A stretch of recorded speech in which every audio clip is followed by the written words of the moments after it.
então o teu favor, o teu perdão, e lá no bom país, uma feliz.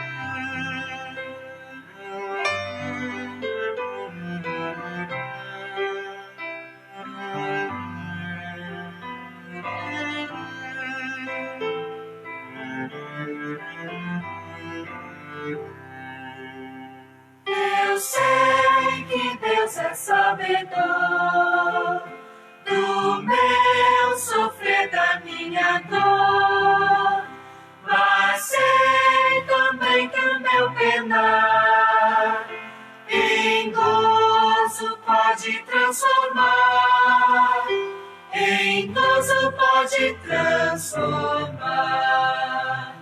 Meu Deus, meu Pai, Tu és de tudo sabedor.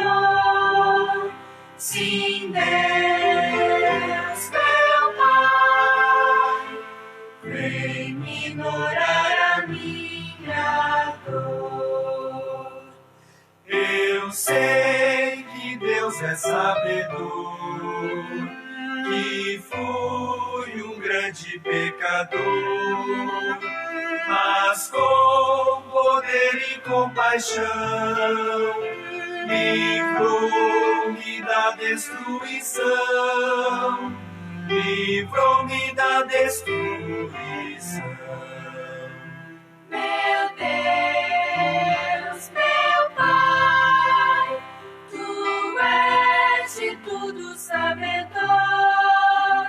Sim, Deus, meu Pai, vem minorar a minha dor. Eu sei que Deus é sabedor das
Bom dia a você que está conosco nessa manhã, que o Senhor possa se fazer presente em sua casa, onde você estiver. Eu me chamo Ana Célia e esse é meu esposo Giliardi. Olá, bom dia, feliz sábado, que Deus nos acompanhe nesse dia maravilhoso, que é o santo dia do Senhor. O sábado é o dia que o Senhor separou para nós descansarmos do labor da semana, para nós estarmos em família e para nós adorá-lo. Nós, em nossos lares, nesses dias tão difíceis, devemos sempre estar lembrando de adorar o nosso Deus, e em especial no seu santo dia. Este final de semana, esta meia semana, nós, enquanto família, estamos em um encontro muito especial, pedindo a Deus bênçãos sem medida para nossas famílias, porque com Deus somos invencíveis. Nós, nesse momento, convidamos você a estar conosco ouvindo um hino muito especial que fala da importância do amor dentro dos nossos lares. Para cantar esse hino, nós convidamos a nossa irmã Eliana.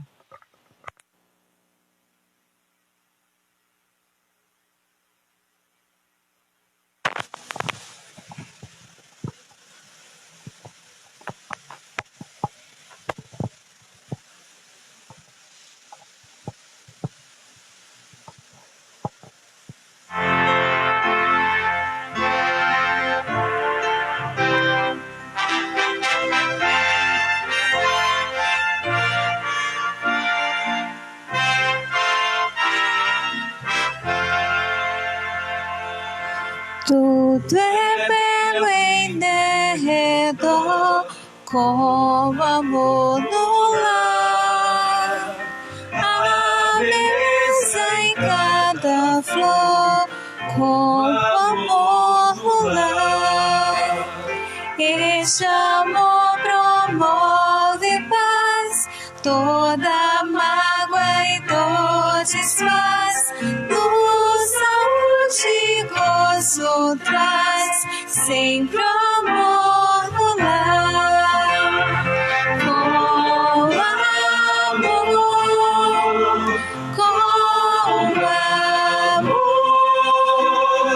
não há dor, não há pesar. Com amor no lar. Na chuva com amor no lar. Hoje não pode haver, com amor no lar. Cada rosa em seu matiz, vozes já estão gentis. Tudo fosse mais feliz, com amor no lar. Com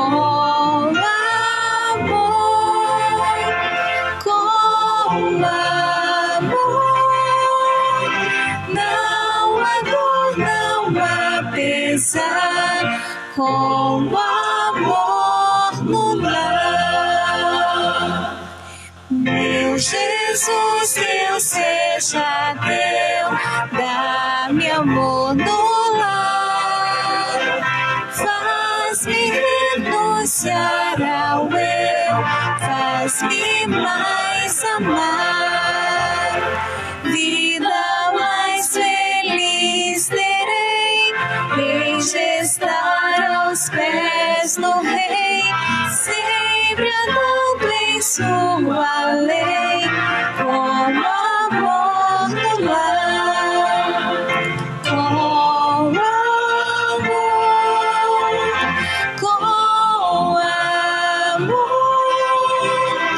Não há dor, não há pesar, com amor no lar.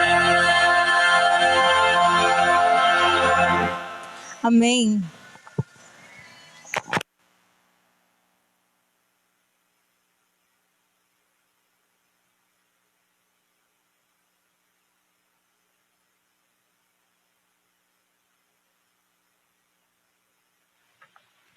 A família é um grande projeto de Deus. É algo que Ele criou com muito carinho, amor e expectativa. E nós sabemos o quanto foi difícil para Deus ver os seus filhos se desviar do caminho que Ele escolheu. Por isso, nessa manhã, nós realizaremos uma oração intercessora pelas famílias de cada um de você que nos assiste, em especial das famílias da Igreja Adventista do Sétimo Dia Central de Presidente Dutra.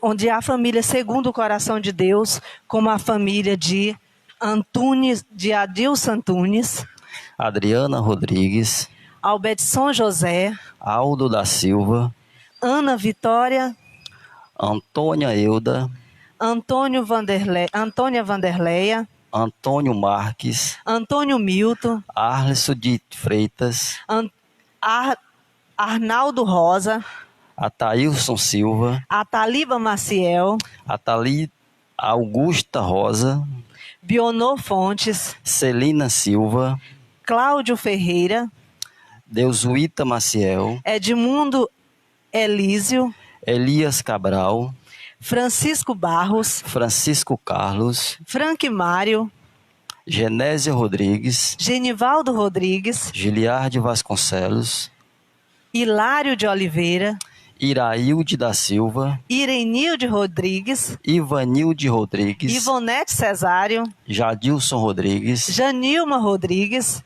Geanderson Silva, Jennifer Lemos, José Barbosa, José Brandão, José de Souza, José Marinho, José Negreiros, José Raimundo, Joyce Caroline, Larissa da Silva, Joyce Vânia Feitosa,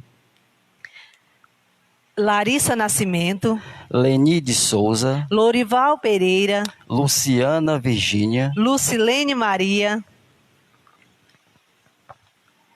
Luiz Carlos, Luzimar Brito, Luísa Lemos, Maria de Fátima, Maria de Jesus, Maria de Nazaré, Maria Enedina, Maria Giovana, Maria José de Negreiros, Maria Natividade, Maria Rita de Souza, Mariquinha Queiroz, Moisés Bento, Orlando José, Paulina Rosa, Felipe de Oliveira, Quitéria Maria, Raimunda Pereira, Raudina Silva, Ricardo Rodrigues, Samuel Vitor, Senival Monteiro, Tânia Maria, Tainara Nogueira, Tayane Bastos, Valdemar Costa, Valdemar Rosa, Vanilson Rodrigues, Victor Germano Walter Ferreira, e Zacarias Maurício.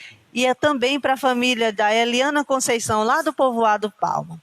Nesse momento, nós convidamos um casal abençoado para poder fazer essa oração por cada uma de nossas famílias. É o nosso pastor Zacarias e sua esposa Célia Regina.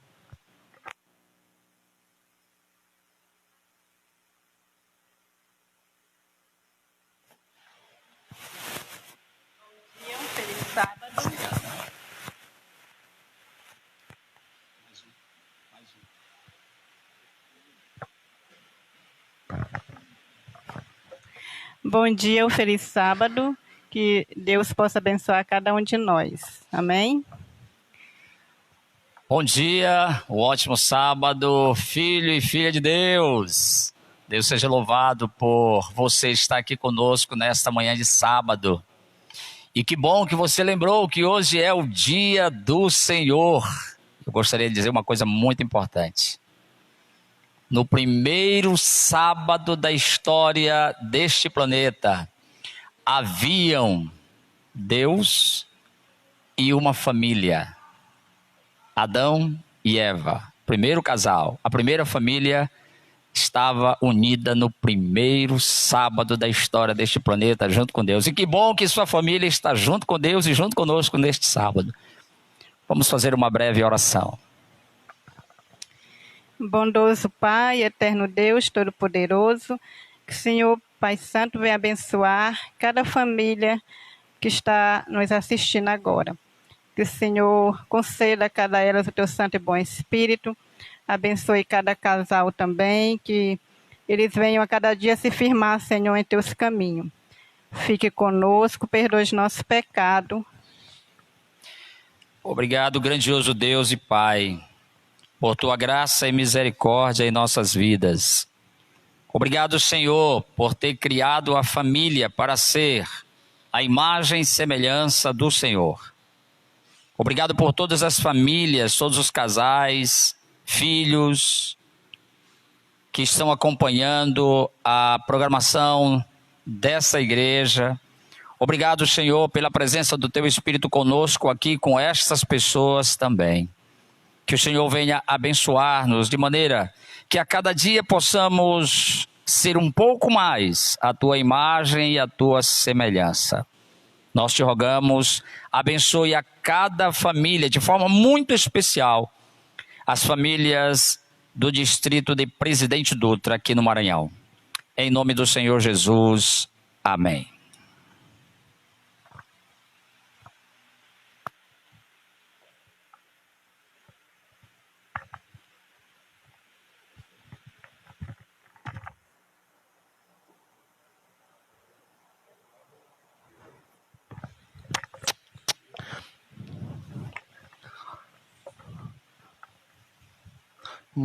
Nesse momento, nós somos os adventistas do sétimo dia. Nós estamos interligados nesse momento através do Facebook para o mundo e também para todo o Brasil. O que é uma escola sabatina? Nós estamos nesse momento no mundo inteiro, interligado, no mundo inteiro, fazendo a maior escola bíblica do mundo, desse planeta. E agora nós também vamos,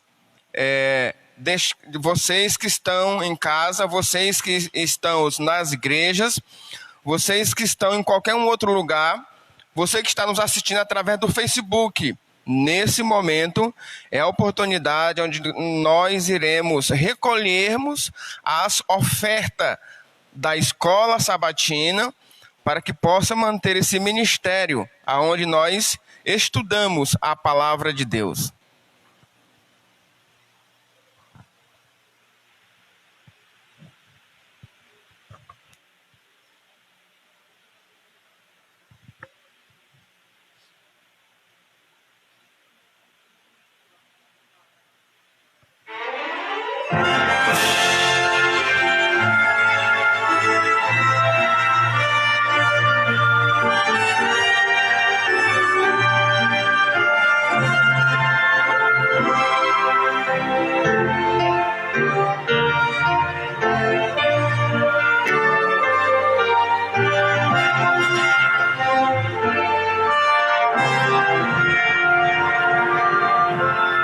São Deus, ó Pai, os dízimos daquilo que nos dás e ofertas que te damos de coração aceitarás.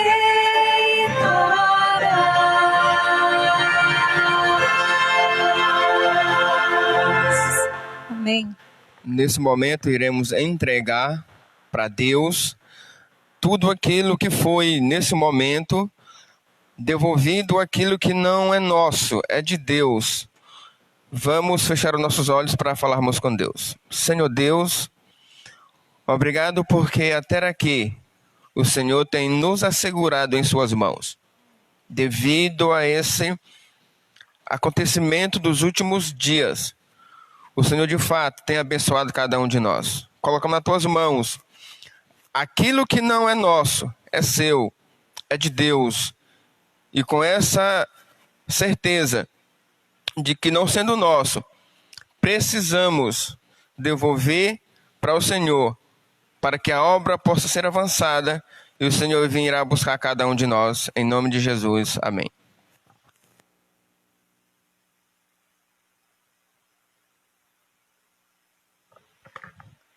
Nós desejamos que cada família seja uma família segundo o coração de Deus. Nós desejamos que em seu relacionamento com Deus, você seja invencível. Mas o que fazer para você ser invencível? Primeira coisa é estudar a palavra de Deus, é estudar a Bíblia. Na Igreja Adventista do Sétimo Dia, todos os sábados pela manhã, nós estudamos a lição da escola sabatina. A lição da escola sabatina nos traz grandiosas lições para a nossa vida e aprendizado. Como entender, então, e como estudar a Bíblia, você sabe? Como interpretá-la? Como entender as profecias? Essas são perguntas que estão presentes todos os dias em nossas mentes e nas mentes daquelas pessoas que param para estudar a palavra de Deus. Nessa manhã, nós queremos convidar você para fazer disso uma rotina na sua vida. Estudar a palavra de Deus diariamente. Se você precisar de ajuda, você pode deixar uma mensagem para nós aí no Facebook, que nós entraremos em contato com você. E agora, nós o convidamos para você acompanhar a recapitulação do estudo da lição dessa semana, de todos os dias. Para estudarmos, nós vamos convidar 3 pessoas muito especiais para estar conosco discutindo, trazendo mensagens especiais e os assuntos bem interessantes. A primeira pessoa que nós convidamos a estar conosco é a professora Lúcia de Oliveira. Você pode fazer presente aqui conosco, professora Lúcia. O segundo é o doutor José Barbosa. E a terceira pessoa é o nosso pastor Zacarias. Convidamos eles a estar conosco. E antes de iniciarmos o estudo da lição, nós vamos fazer uma oração.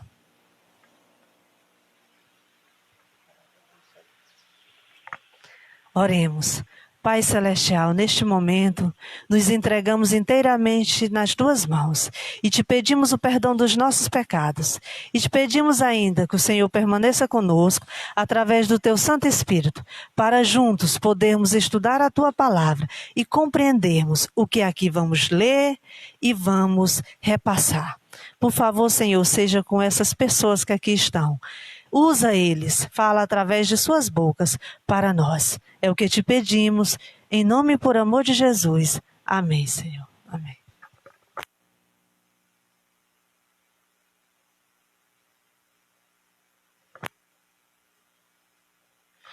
Olá, filho e filha de Deus. Tudo bem? Bom dia, um ótimo sábado. Que Deus abençoe a você e sua família, que a graça do Senhor Jesus esteja em tua casa, esteja com tua família e com tua vida. O Senhor te abençoe e te guarde, o Senhor faça resplandecer seu rosto sobre ti, tenha misericórdia de ti.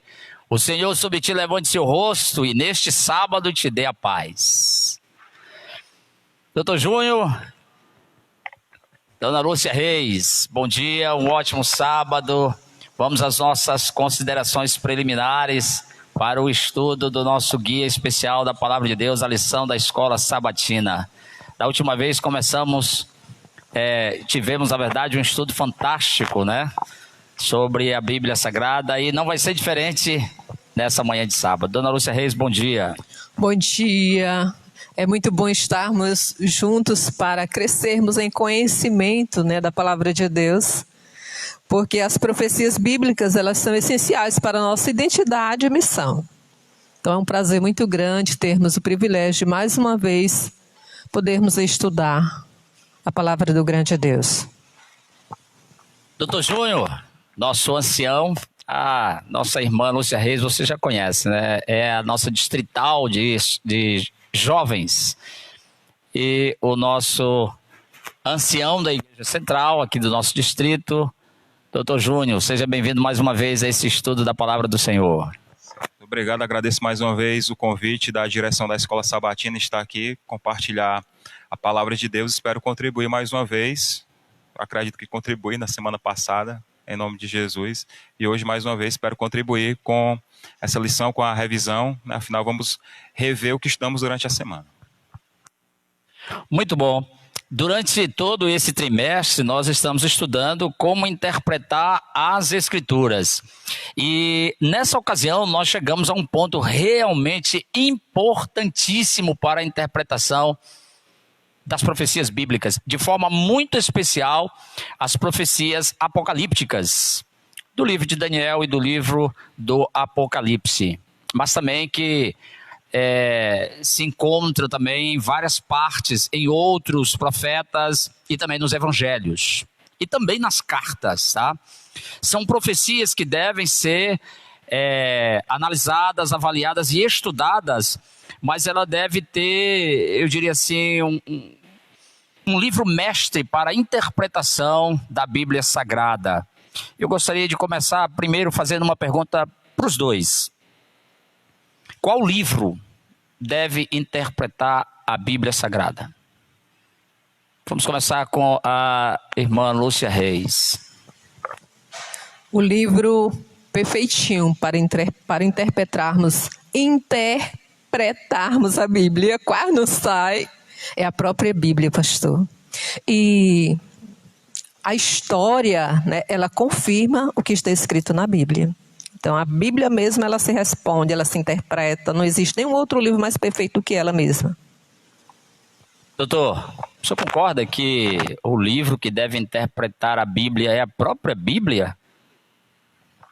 Concordo plenamente, porque, afinal de contas, ela, como o profeta Isaías diz, ela mesma fala dela, é um pouco aqui, um pouco ali, né? Ou seja, quando ela levanta um ponto, mais à frente ou mais atrás, ela exatamente vai explicar aquilo que ela levantou. Então, a Bíblia, né, os seus escritores, mas a única fonte de inspiração, que é o Espírito Santo, ele vai interpretar a Bíblia quando surgir uma questão como essa, como uma questão que a gente se depara, como vamos ver aqui alguns pontos, ela mesma vai mostrar o que significa aquilo.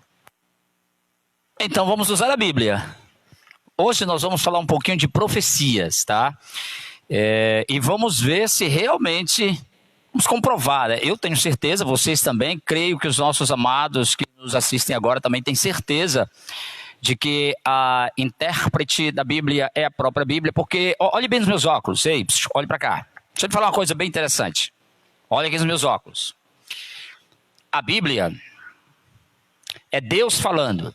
E se você achar um outro livro para interpretar Deus, você achou alguém que é maior do que ele. Quem interpreta Deus é o próprio Deus. Você concorda? Você concorda ou não concorda? Você acha que tem algum livro que pode interpretar a Bíblia? Se você achar um livro que interpreta a Bíblia, você achou alguém maior do que Deus. Porque é Deus falando. Então, Deus é o único que pode interpretar o que ele mesmo disse. É ou não é? Claro, é evidente. Bom, vamos começar então com Daniel 8, verso 14. Daniel 8,14, vamos tratar de maneira muito enfática essa profecia. No livro de Daniel, capítulo 8, verso 14, eu gostaria que o doutor Júnior lesse para nós Daniel 8,14 e vamos trabalhar em cima desse versículo, por favor. Daniel 8,14 fala: Ele me disse, até 2.300 tardes e manhãs e o santuário será purificado. Pois, hein? Olha, até 2.300 tardes e manhãs e o santuário será purificado. 2.300 tardes, o que é isso mesmo? Santuário purificado, olha, essa profecia foi estudada por um grupo de pessoas E esse grupo de pessoas, ao estudarem essa profecia, eles foram realmente profundos no estudo. Só que houve alguns equívocos. E pelo fato de eles se equivocarem e não buscarem mais profundamente as revelações bíblicas, acabaram se confundindo na interpretação e trazendo uma certa angústia para as pessoas daquela época. Isso foi especificamente no ano de 1843 e 1844.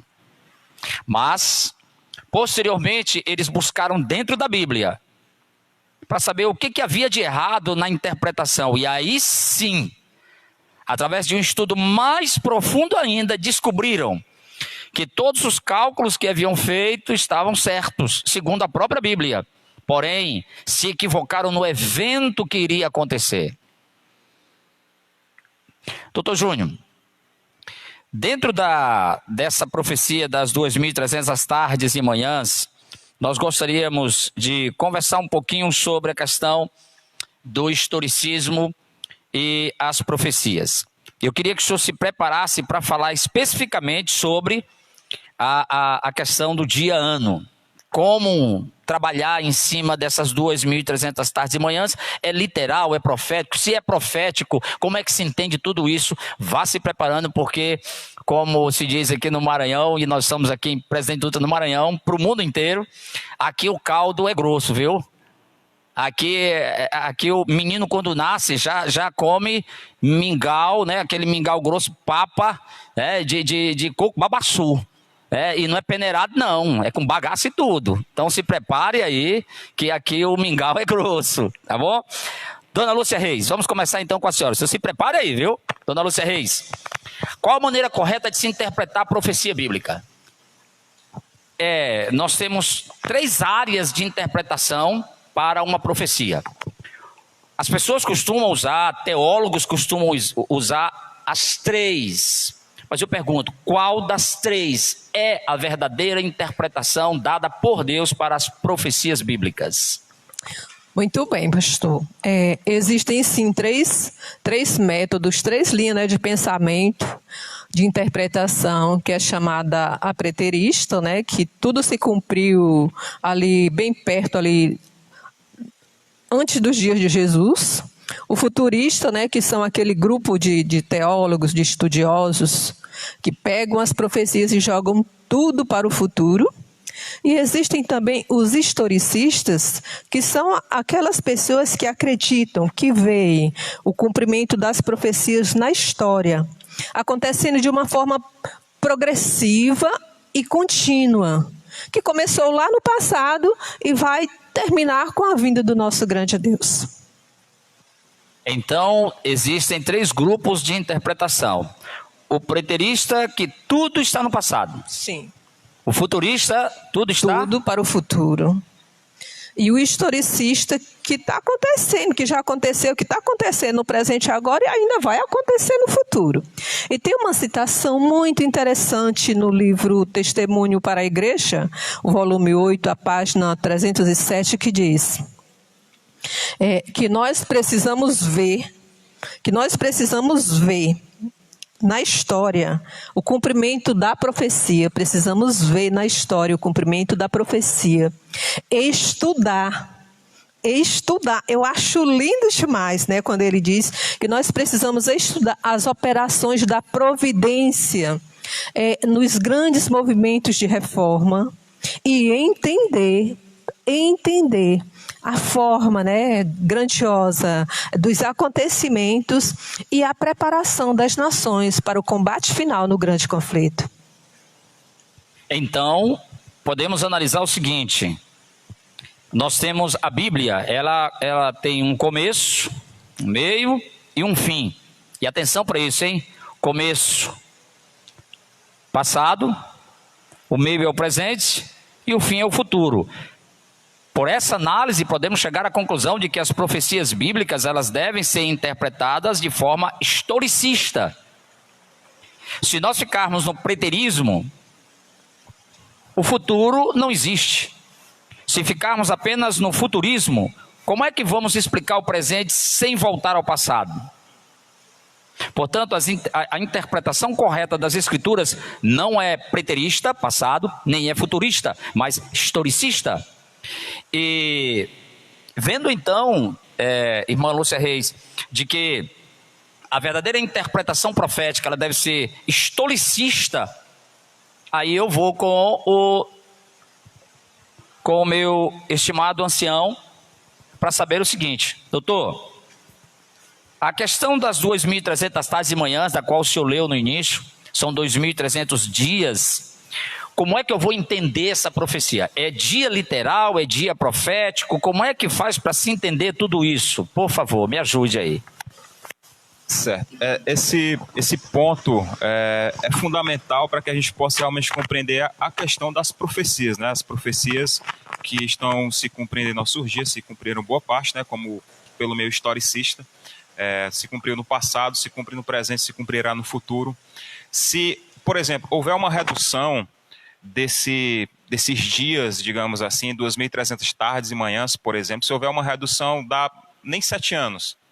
Ou seja, Deus estaria dizendo que profecias extremamente importantes se cumpririam num prazo de 7 anos. Vou dar um exemplo, né? Resumidamente, as 2.300 tardes de manhã seriam resumidas em 7 anos. Então, quando ele fala, mais à frente eu vou falar novamente, quando ele fala da purificação do santuário celestial, até 2.300 tardes e manhãs e o santuário será purificado, ele está falando do final, aliás, do início do julgamento, ou seja, do julgamento no céu que está acontecendo nesse momento.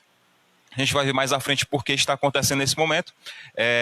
Então, a partir da data em que Deus falou, que seria, como também vou falar mais à frente, a partir do momento da reconstrução de Jerusalém, o decreto, né, a ordem, na verdade, para a reconstrução de Jerusalém. Então, 7 anos se passariam e aí se iniciaria a questão. A purificação seria concluída e o início do julgamento. Mas a gente vê que é um período muito curto. É um período muito curto, realmente. Jesus nem veio na primeira vez, na verdade, né? Ou seja, não teria nem a condição de ele ir para o santuário celestial. Ainda todo esse processo não teria sido completado. Então, é um período extremamente curto. Essas profecias, elas requerem, e aí é o estudo da Bíblia que nos fala isso. O próprio capítulo 2 de Daniel, quando fala de reinos que viriam um após outro, 7 anos é um tempo muito pequeno também para que tantos reinos se sucedam. E então, há algumas questões que nos fazem acreditar e ter a certeza de que essas profecias, elas dizem respeito a anos. E aí nós podemos pegar alguns exemplos bíblicos. Eu quero ler, por exemplo, quando o próprio Daniel, né, no capítulo 7, versículo 25, ele diz assim, e é citado também, eu vou falar no livro do Apocalipse, ele diz o seguinte: proferirá palavras contra o Altíssimo, magoará os santos do Altíssimo, e cuidará em mudar os tempos e a lei. E os santos lhes serão entregues nas mãos por 1 tempo, 2 tempos e metade de 1 tempo. Aqui há outra questão que fala sobre essa noção de tempo que nós podemos entender. Então, esse tempo é o quê? O que significa esse tempo? É um dia? É um ano? Como nós podemos entender esse tempo? Então, o amigo e amiga que está nos acompanhando, né? Você é nosso estimado irmão, filho e filha de Deus. Olha aqui para nós, tá? Fique atento.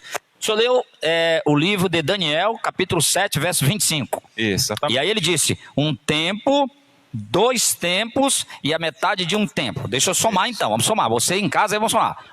1 tempo mais 2 tempos, dá 3 tempos. E mais a metade de 1 tempo. Então são 3 tempos e meio. Bom, podemos continuar? Vamos lá, atente aí, pegue a Bíblia, hein? Pegue a Bíblia aí, vamos acompanhar. Vamos lá, doutor. Quando a gente vai lá para o livro do Apocalipse, lá no capítulo 11, a gente lê o versículo 9, ele fala essa mesma, digamos assim, essa mesma passagem temporal, né? Diz assim, então, muitos dentre os povos, tribos, línguas e nações contemplam os cadáveres das tuas testemunhas por 3 dias e meio, a soma que o pastor fez, 3 dias e meio, e não permitem que esses cadáveres sejam sepultados. A gente entende, né, pelo livro do Apocalipse e o livro de Daniel serem livros que devem ser estudados juntos, que eles estão também se referindo ao mesmo período de tempo. Ainda no capítulo 11, também cita duas passagens de tempo.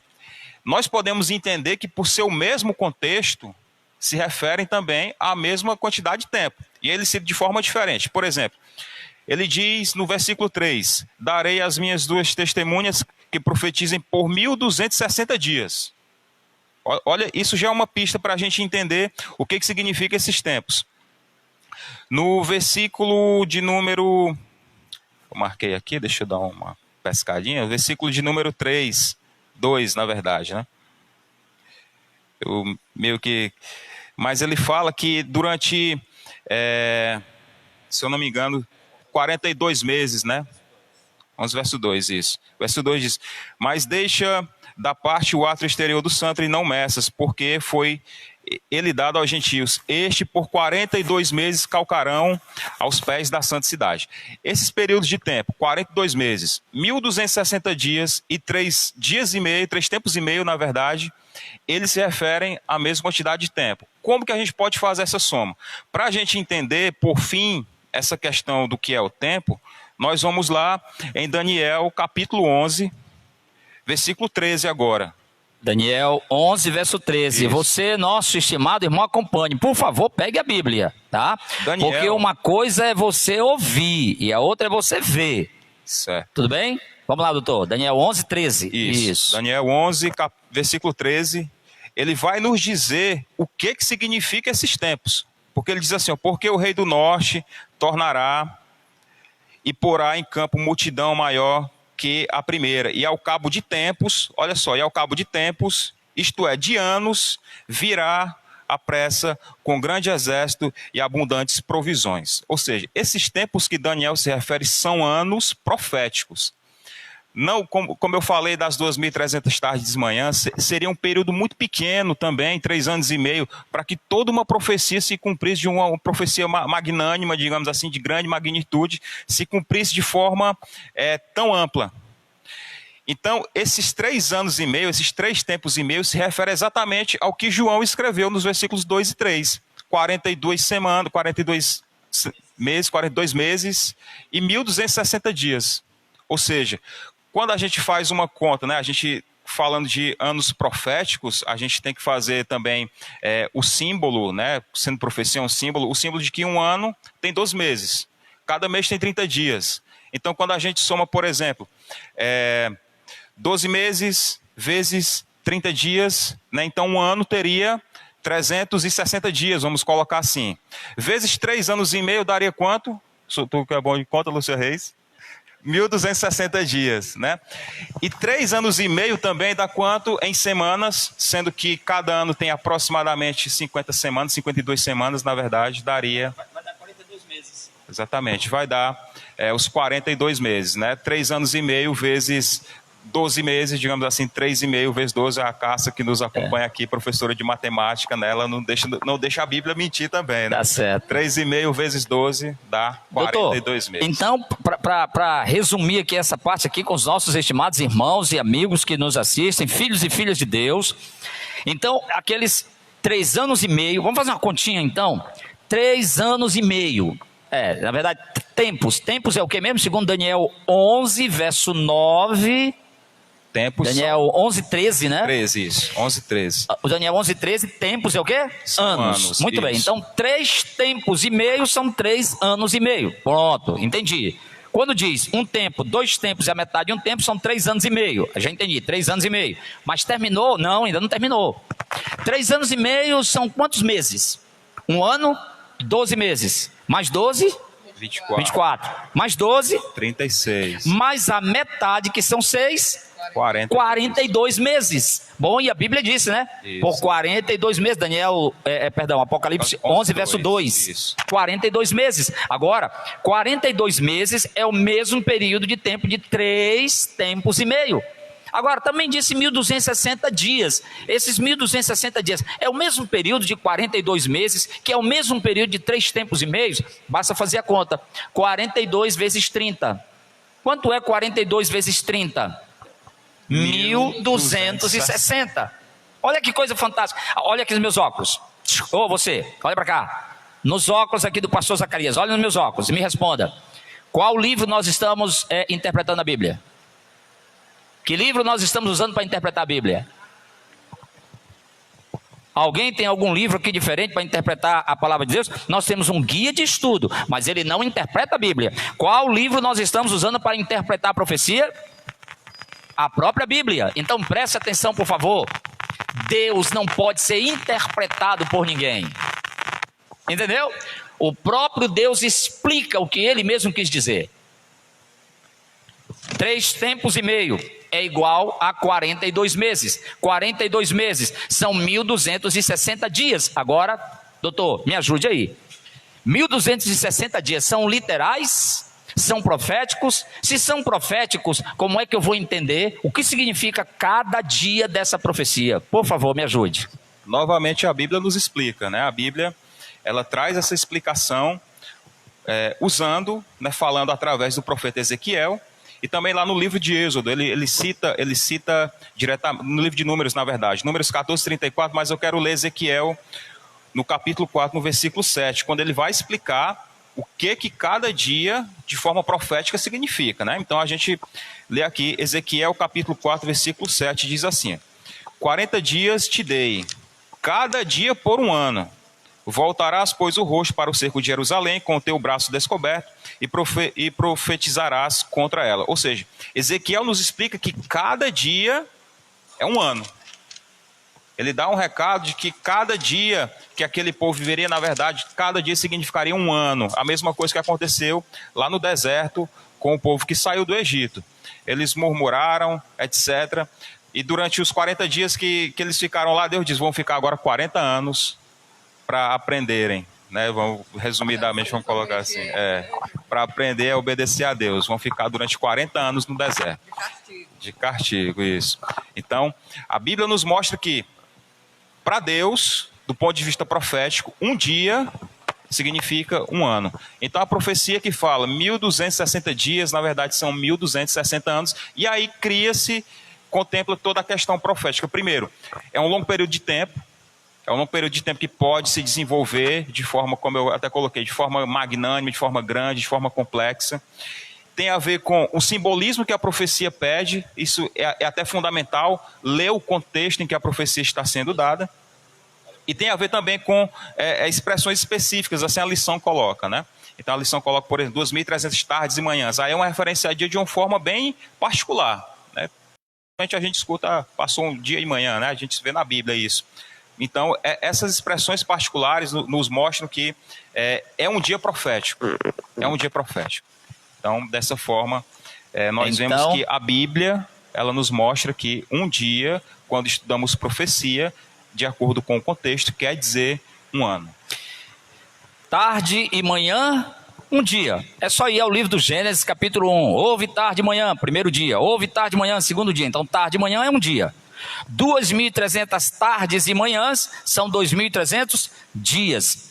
Dia, em profecia, refere-se a ano. Então, ao invés de você fazer um cálculo profético de 2.300 dias literais, como eles são proféticos, então são 2.300 anos. Tudo bem? Tudo bem. Agora vamos avançar então com a irmã Lúcia Reis. Já entendemos a questão da interpretação profética pelo próprio Deus, de que cada dia dentro da profecia refere-se a 1 ano. Certo? Então vamos entrar agora na questão dessa profecia e entender um pouquinho mais sobre um ataque. O Dr. Júnior leu Daniel capítulo 8, mas dentro desse contexto de Daniel capítulo 8, Daniel capítulo 2, Daniel capítulo 7, Daniel capítulo de número 11 e até Daniel capítulo 12, ele chega a mencionar um poder que atacaria o povo de Deus durante esse período de 1.260 anos, tá? Um período de 1.260 anos.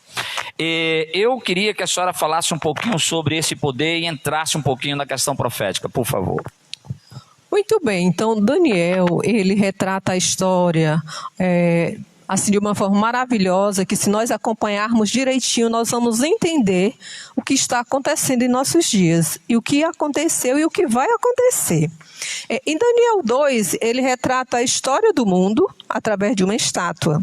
E essa estátua, ela possui a cabeça, o peito, né, o tronco, o quadril, as pernas e os pés que têm 10 dedos. Precisamos parar nesse momento, gravar aqui na nossa cabeça essa questão, 10 dedos, que representam 10 nações, né? Que foi a Europa, né? Que foi ali as tribos bárbaras, e enfim.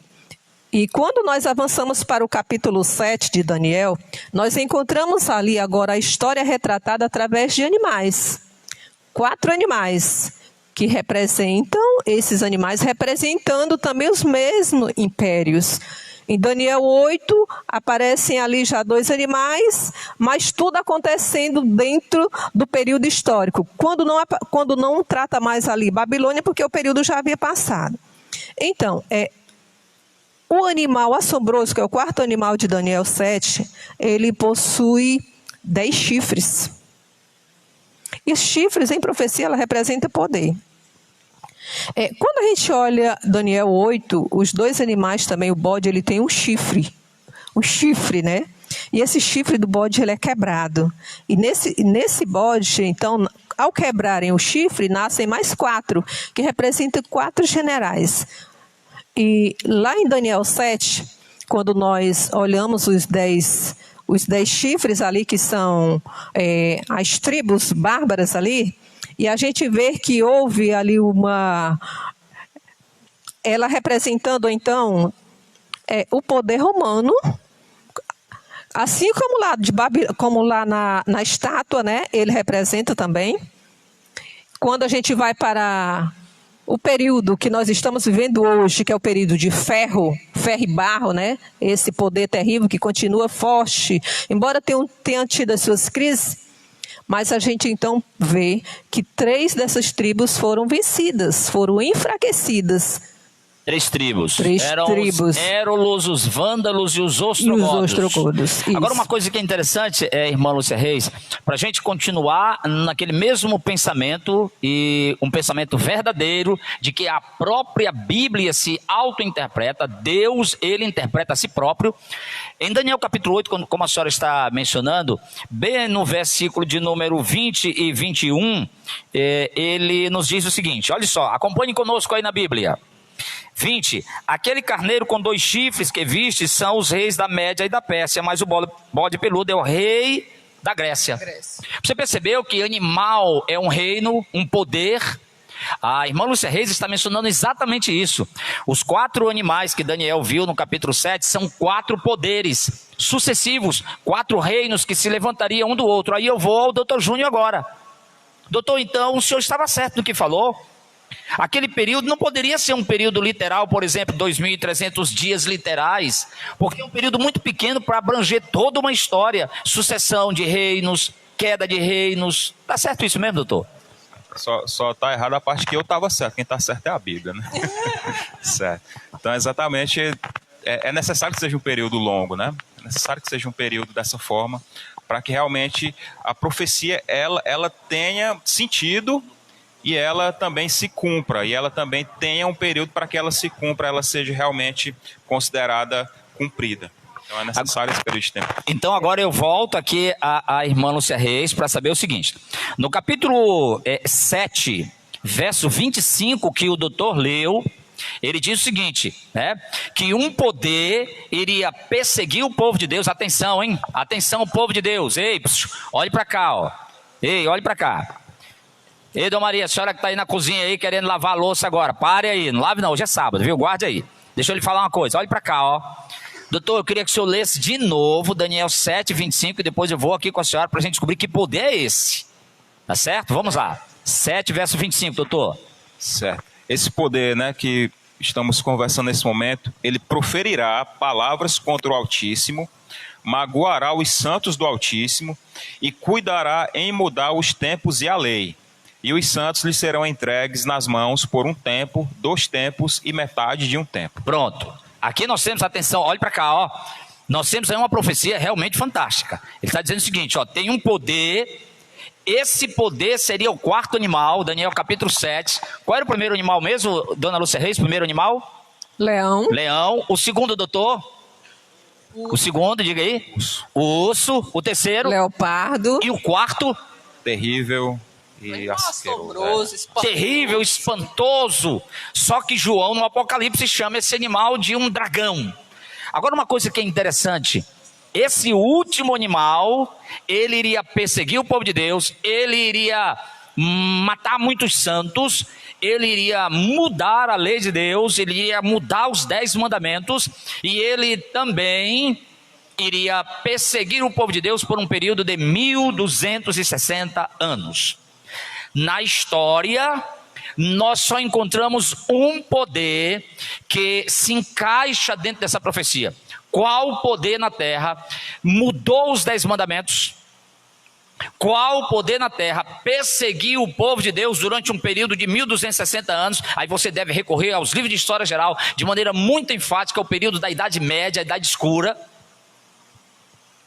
Qual é o poder que dominou o mundo naquela época, e do qual seria o quarto animal de Daniel, e que também está enfatizado agora em Daniel capítulo 8 como um chifre pequeno?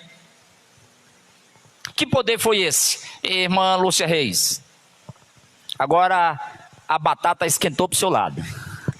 Pois é. Muitas pessoas, pastor, entendem de uma forma diferente e ficam jogando para um lado e para o outro para desviar nossa atenção do que realmente está acontecendo, do que realmente precisamos entender.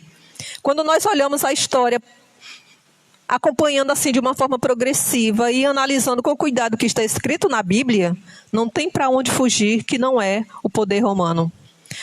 Não tem como dizer que não é, pelas características que ele possui. Então a senhora está dizendo que essa profecia de um poder que perseguiria o povo de Deus, que mudaria os 10 mandamentos, que se engrandeceria de maneira muito enfática durante um período de 1260 anos, perseguindo o povo de Deus, matando os cristãos, seria o poder romano, seria o Império Romano. Mas eu lhe pergunto agora de forma muito especial, o Império Romano, ele está dividido em 2 partes, tá? Sim, sim. Eu costumo até dizer, atenção, olhe para cá, irmão, irmã, filho e filha de Deus. Eu, particularmente, costumo dizer o seguinte, que o Império Romano está dividido ali, profeticamente, em 2 etapas, né? Assim como a estátua tinha 2 pernas. O Império Romano é pagão e o Império Romano cristão. O Império Romano pagão, ele perseguiu o povo de Deus dessa forma, ou foi o Império Romano cristão? Não, foi o Império Romano pagão que realmente perseguiu o povo de Deus. Olha, pagão, cristão, imperial, né, e papal. Então, vamos lá. Houve sim perseguições, houve sim tentativa de fazer esse povo da Bíblia calar a boca, deixar de que eles realmente vivessem e ensinassem para os outros estas verdades. Houve várias tentativas, né? Todos os que eram pegos, estudando a Bíblia, eram mortos, eram jogados nas arenas para os animais destroçarem. Nós temos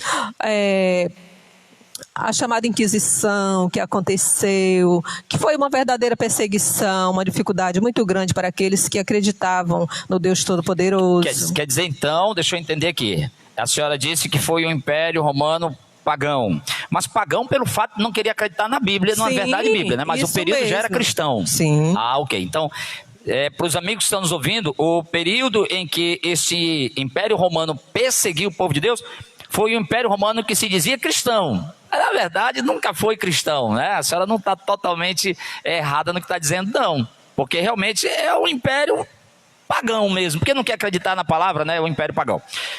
Mas deixa eu fazer uma outra pergunta aqui para os nossos amigos, para a gente interagir agora. Ele mudou A história fala de um poder, doutor, mudaria a lei, certo? Daniel 7:25. E agora eu vou passar para ele aqui para perguntar o seguinte, doutor. Na história, qual foi o império que mudou a lei de Deus, os 10 mandamentos? E qual mandamento especificamente foi mudado por esse império? Certo. Essa questão realmente é histórica, né? Você lê os livros de história, obviamente os que falam sobre essa questão, bem claro que o Império Romano, sob o reinado de Constantino, digamos assim, ele, junto com a igreja vigente da época, se uniram, só que Constantino, como um adorador do sol, como ele seguiu o mitraísmo, adorador do sol, resolveu, junto com essa igreja, para, digamos assim, angariar os cristãos, trazer aquele povo para perto dele, e disse, vamos adorar a Deus, só que vamos aqui fazer uma adaptação, entre aspas, digamos assim. Então, vamos unir o santo com o profano. Isso. Até porque, olhe para cá, deixa eu dar uma ajudinha aqui no assunto. Misturaram santo com profano. Atenção, hein? O santo, os mandamentos de Deus. A lei é santa e o mandamento santo, justo e bom, diz o apóstolo Paulo. Lei santa, mas misturaram com um profano. O que é o profano mesmo, doutor? Constantino, ele era mitraíta, ele era adorador de Mitra, a religião dele era o mitraísmo, e ele adorava o sol. E sabe qual era o dia de culto ao sol no mitraísmo? Qual era, doutor? O dia de domingo. Percebeu? Então Constantino, por ser mitraíta, adorador de Mitra, ele tinha o dia de culto a Mitra era no domingo, o dia do sol. Talvez por isso o Sunday, dia do sol. O que Constantino fez? Pegou o dia de culto de Mitra, pagão, certo? Pegou um dia profano, que era o dia de culto pagão ao sol, e juntou com algo que é santo, a lei. Então ele juntou o santo com o profano e fez uma mistura. Agora me diga, Constantino, ele era imperador de qual império mesmo? Do Império Romano. O Império Romano vigente na época, ele é quem... digamos assim, dava as cartas, era o imperador, o chefão, era o maior, é o maioral. Então ele determinou, através de um decreto, ele determinou que as pessoas agora, ao invés do sábado, isso está no decreto, né? Ele, no decreto dizia, agora o sábado está proibido de ser guardado, agora vai ser o domingo. E isso para mim, obviamente, quem interpreta, é uma prova de que aquelas pessoas ainda guardavam o sábado, porque se ele proíbe de guardar o sábado, então quer dizer que aquelas pessoas, até Constantino, ainda estavam seguindo o que Deus determinou. Olha então, que coisa interessante, hein? Então houve essa mudança através de Constantino no ano 321, né, depois de Cristo. Isso é histórico, isso realmente... Agora presta atenção, hein? Isso é história. 7 de março do ano 321 houve uma mudança, hein? Constantino juntou o santo, que era a lei de Deus, com o profano, que era o dia do culto ao sol. Agora, doutor Lúcia Reis, então isso quer dizer que toda pessoa que guarda o domingo é pagão? Isso quer dizer que toda pessoa que inconscientemente está pensando que o domingo é o dia de guarda, ele é um adorador de Mitra? Ou ele é um verdadeiro cristão, um autêntico cristão que simplesmente está equivocado? Se nós tivermos por base a palavra de Deus, nós não vamos nos deixar levar pelo que os homens dizem, né? Tanto que lá em Atos 5:39, em um dado momento, nosso irmão Pedro, né, foi acusado de viver essas verdades escritas. Ele disse, olha, não importa que imperador dite para mim, não importa que eu seja morto, não importa. O que importa é eu obedecer a Deus. Então, eu obedeci, está escrito. Então, se a Bíblia diz que ela é eterna, que ela não muda e que não é permitido que ninguém a toque, se alguém vem, estabelece, decreta para mim guardar algo, fazer alguma coisa diferente do que está escrito, eu como cristã verdadeira, que pretendo me encontrar com esse Deus todo-poderoso e viver feliz com Ele para sempre, eu não vou obedecer, eu estou equivocada, eu preciso viver o que está escrito. Muito bem, então deixa eu dizer uma coisa para você. Talvez você esteja dizendo assim, pastor Zacarias, Mas até agora, o presente momento, eu achava que o domingo era o dia de guarda, e nós estamos estudando aqui a profecia, estamos descobrindo aqui coisas que um poder não celestial fez uma mudança aí na lei de Deus, tudo bem. E agora, pastor? Depois você lê na sua Bíblia o que está escrito em Atos 5:29. Lá está dizendo assim, ó: mais importa obedecer a Deus do que aos homens. Fique com o Papai do céu. Mas, doutor, dentro dessa profecia eu quero fazer uma pergunta enfática agora. Esse poder, que na verdade é um poder diabólico, poder satânico, que perseguiu o povo de Deus, na verdade foram aproximadamente 150 milhões de cristãos que foram assassinados por esse poder, porque eles queriam simplesmente seguir a palavra de Deus. Agora eu lhe faço uma pergunta, doutor. Deus julgaria esse poder? Deus daria fim a esse poder? Sim, com certeza. Sim? Então nos fale um pouquinho sobre essa questão. Deus julgando esse poder e também toda a raça humana. Há uma profecia bíblica que fala sobre esse julgamento, né? Sim, há uma profecia que infelizmente muitas denominações não estudam ou até negam. É uma profecia que sem ela, digamos assim, a volta de Jesus não teria muito sentido, porque a Bíblia diz que Jesus voltaria só para levar os dele, né? Voltaria para levar. Não haverá um julgamento quando Jesus voltar, não haverá nem ninguém pedindo clemência, pedindo alguma coisa, simplesmente Jesus vem para levar os dele, a Bíblia diz isso. Então esse julgamento ele tem que acontecer em algum momento, e a Bíblia nos fala quando esse julgamento acontecerá. A Bíblia nos fala através do livro de Daniel, por exemplo, e nós vamos ver o que Daniel profetizou sobre isso. Tem a ver com o que a gente já citou, das 2.300 tardes e manhãs, né? Mas eu quero ler primeiro o que está em Daniel capítulo 7, versículos 9 e 10, que diz o seguinte: continuei olhando até que foram postos nos tronos, e o ancião de dias se assentou. A sua veste era branca como a neve, e os cabelos da cabeça como a pura lã. O seu trono eram chamas de fogo, e suas rodas eram fogo ardente. Um rio de fogo manava e saía de diante dele. Milhares e milhares o serviam, e miríades estavam diante dele. Assentou-se o tribunal, viram os livros. Essa cena que é colocada aqui por Daniel é uma cena de julgamento. Olha as expressões, a palavra que é colocada. Assentou-se o tribunal, ou seja, há um tribunal. Tem um tribunal, e esses livros seriam abertos em algum momento para exatamente começar esse julgamento, para começar esse momento de juízo. E a Bíblia também nos fala quando isso aconteceria, né? Daniel, ele quando coloca no capítulo 8, versículo 14, e ele me disse ainda, até 2.300 tardes e manhãs, e o santuário será purificado.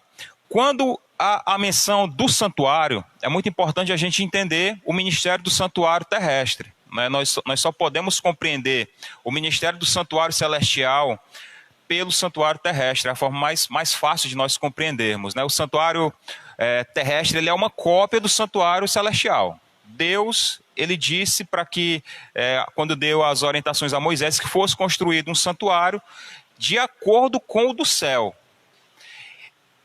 O santuário, né, no santuário, na verdade, aconteciam algumas festas. Dentre essas festas, acontecia a festa do Yom Kippur, que é uma festa dos judeus, que os judeus comemoravam, que era exatamente onde para os judeus havia um julgamento uma vez ao ano, né? Isso está lá no livro de Êxodo, no livro de Levítico, de Números, né? A gente tem que estudar mais em outro momento para falar um pouco mais aprofundadamente sobre isso. Mas o que era que acontecia? Aí eu quero me voltar para um entendimento de que nós temos de quem é Jesus também. Jesus, lá no livro de Hebreus, Paulo retrata Jesus como nosso sumo sacerdote. No santuário terrestre, o sumo sacerdote, uma vez ao ano, entrava nessa festa do Yom Kippur, que é o dia da expiação, o dia do julgamento, entrava no santuário terrestre, purificava aquele santuário, e aí depois da purificação do santuário, o que era que ele fazia? Entrava no lugar santíssimo para lá ter o encontro com Deus, com a presença de Deus, e os pecados serem perdoados, os pecados daquele povo, aconteceu o julgamento dos pecados, aquele povo ser perdoado. Tendo isso em mente, Jesus sendo o nosso sumo sacerdote, e tendo Daniel 8,14 em mente, quando diz: até 2.300 tardes e manhãs, e o santuário será purificado. É interessante que no santuário terrestre havia um dia certo para que o sumo sacerdote entrasse no santuário, purificasse o santuário e em seguida entrasse no lugar santíssimo. Também a Bíblia declara que há um dia certo que o santuário celestial será purificado e Jesus entraria no lugar santíssimo agora do santuário celestial. E até 2.300 tardes e manhã o santuário será purificado. Então o que isso quer dizer? Que quando esse período de 2.300 anos, como nós já estudamos, passasse, o santuário celestial seria purificado. Obviamente, essa purificação, só para fazer aqui uma breve explicação, quando o sacerdote sacrificava o cordeiro, sacrificava outro tipo de animal, levava o sangue, aspergia o sangue na cortina que separava o lugar santo do lugar santíssimo, aquilo era um símbolo do pecado sendo levado para dentro do santuário. Então o registro do pecado estava dentro do santuário, e da mesma forma há o registro do nosso pecado até então lá no santuário celestial também. Por isso a necessidade dessa purificação. Então, para a gente chegar a entender quando isso começou, nós temos que entender que Jesus, no seu papel de sumo sacerdote no santuário celestial, vai fazer, ou fez, na verdade, a gente vai ver que ele já fez, vai purificar esse santuário. E como a gente viu na festa que os judeus comemoravam do Yom Kippur, após a purificação, iniciava o julgamento. Então nós temos que entender agora, quando foi que esse santuário ele foi purificado? E é isso que eu queria chegar num ponto onde eu queria lhe perguntar o seguinte. Para eu contar 2.300 dias, que na verdade já vimos antes, por isso é importante, né? A gente viu primeiro que cada dia refere-se a um ano, então são 2.300 anos. A minha pergunta agora é, peraí, contar 2.300 anos é fácil. Eu quero saber quando começa essa contagem. Me ajude aí, quando foi que começou essa contagem? Então, mais uma vez, a Bíblia nos dá o caminho, né? Juntamente com essa profecia dada por Daniel, a profecia das 70 semanas que está lá em Daniel capítulo 9. Né? Essa profecia das 70 semanas, a Bíblia ela usa uma expressão chamada shatak, que isso quer dizer, essa profecia das 70 semanas ela foi cortada, foi tirada de outra profecia. Que qual é a profecia? É exatamente a das 2.300 tardes e manhãs, ou seja, as duas iniciam no mesmo período. A Bíblia ela nos diz quando essa profecia das 70 semanas se iniciaria, que está lá Daniel 9, né, no versículo 25, diz o seguinte: seria iniciada a partir da ordem para reconstruir Jerusalém. Olha que coisa bem determinada. A partir da ordem para a reconstrução de Jerusalém, se iniciaria a profecia das 70 semanas e, consequentemente, das 2.300. Doutor, antes do senhor prosseguir, deixa eu chamar a atenção. Olhe para cá, você, meu irmão, olhe para cá. Você, meu irmão, que é pentecostal, você que é de uma igreja evangélica, quero chamar a sua atenção de maneira muito especial, tá? Eu quero deixar de lado aqui agora os nossos irmãos adventistas, nossos irmãos católicos, deixa de lado bem aqui e quero chamar a atenção para você, meu irmão, que é de uma denominação evangélica. Preste atenção agora para essa interpretação bíblica. Nós vamos usar outra coisa, que é só Bíblia. Por que eu estou te chamando a atenção? Porque no meio evangélico, de forma muito especial, há uma interpretação de que essa profecia foram em dias literais e que houve um homem chamado Antíoco Epifânio que se cumpriu nessa profecia. Agora eu te chamo a atenção para um detalhe. Doutor, a Bíblia Sagrada está dizendo o seguinte, acabou de ler, Daniel 9, 25. Esse período de tempo dos 2.300 anos começaria desde a saída da ordem, para quê? Reconstruir Jerusalém. Olha, para reconstruir Jerusalém. Isso é importante. Preste atenção, por favor, hein?